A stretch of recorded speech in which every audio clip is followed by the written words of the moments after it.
তো start of অবস্থায় যখন আমাকে মোবিল মাপতে হয় তখন আমাকে কি করতে হয়, এই যে লাল বটনটা আছে এটা হচ্ছে শিফট লক আর কি, এটাকে চাপ দিলেন। ভিউয়ার্স আসসালামু আলাইকুম, আমি মাসুক আহমেদ, মডার্ন ড্রাইভিং স্কুলের চিফ ইন্সট্রাক্টর এবং প্রোপাইটার।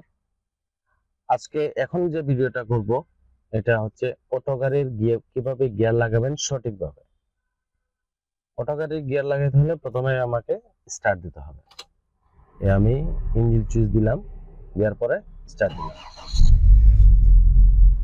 দিলাম, দেওয়ার পরে কিন্তু এখন আওয়াজ হচ্ছে অনেকটাই, আর সেটা আপনারা শুনতেও পাচ্ছেন।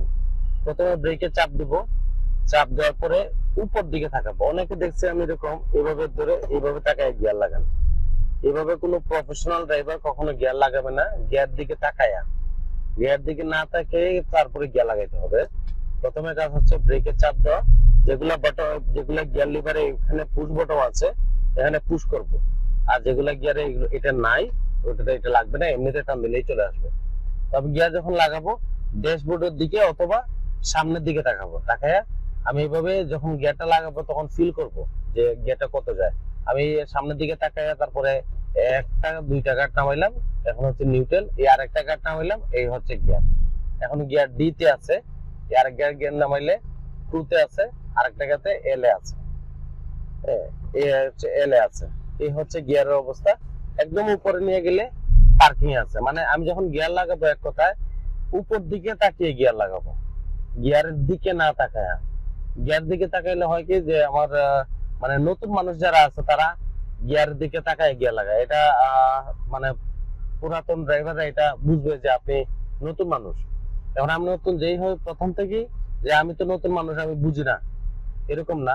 আমি ট্রাই করতে হবে, ট্রাই করলে কিন্তু ঠিকই আমার বুঝে আসবে, নাইলে তুমি এমনি এমনি কিন্তু বুঝে আসবে না, অবশ্যই কারোই বুঝে আসবে না।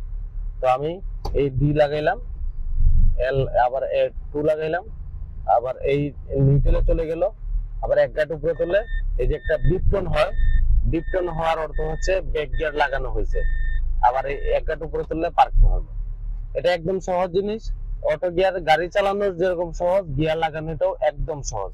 তবে শর্ত হচ্ছে গিয়ার লাগাইতে হলে আমাকে অবশ্যই করতে হবে, ওই ব্রেকে চাপ দিতে হবে।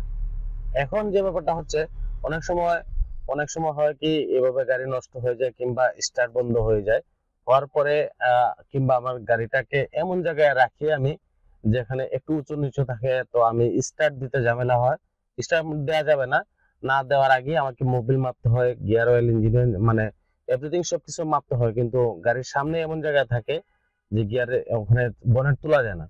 তো ওই সময় আমাকে ইঞ্জিনের যেহেতু মাপতে হয়, তখন আমার কাজ হচ্ছে আমি যে এই যে এখানে একটা বটম আছে, লাল বটম, আপনারা অবশ্যই দেখতে পাচ্ছেন।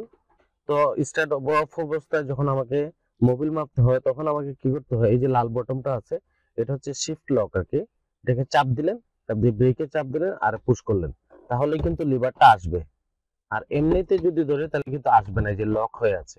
শিফট লকটা চেঞ্জ হবে যখন আমি এটাকে চাপ দিলাম, এটাকে চাপ দিয়ে ধরলাম আর এটা পুশ করে তারপরে আমি এনে নিয়ে আসলাম। এখন কিন্তু আমার গাড়ি ধাক্কা দিলে কোনো না কোনো দিকে, মানে যেদিকে নিতে চাই, যদি আমি পিছনে নেই, নেওয়ার পরে আমি মোবিলটাকে মারতে পারবো। স্টার্ট অফ অবস্থায় এটা আমরা করতে পারবো। আবার পুশ পিতে নিলাম। তো ভিউয়ার্স, এটাই আমরা গিয়ারটা কিভাবে দাঁড়া গাড়িতে ইঞ্জিন অয়েল মাপার জন্য কিভাবে আমি গিয়ারটাকে ব্যবহার করব পুশ লক, সেটা আপনারা অবশ্যই বুঝতে পারছেন। আর আমরা আজকের ভিডিওটা এই পর্যন্তই। ভালো থাকুন, সুস্থ থাকুন, দেখা হবে নেক্সট ভিডিওতে। আসসালামু আলাইকুম।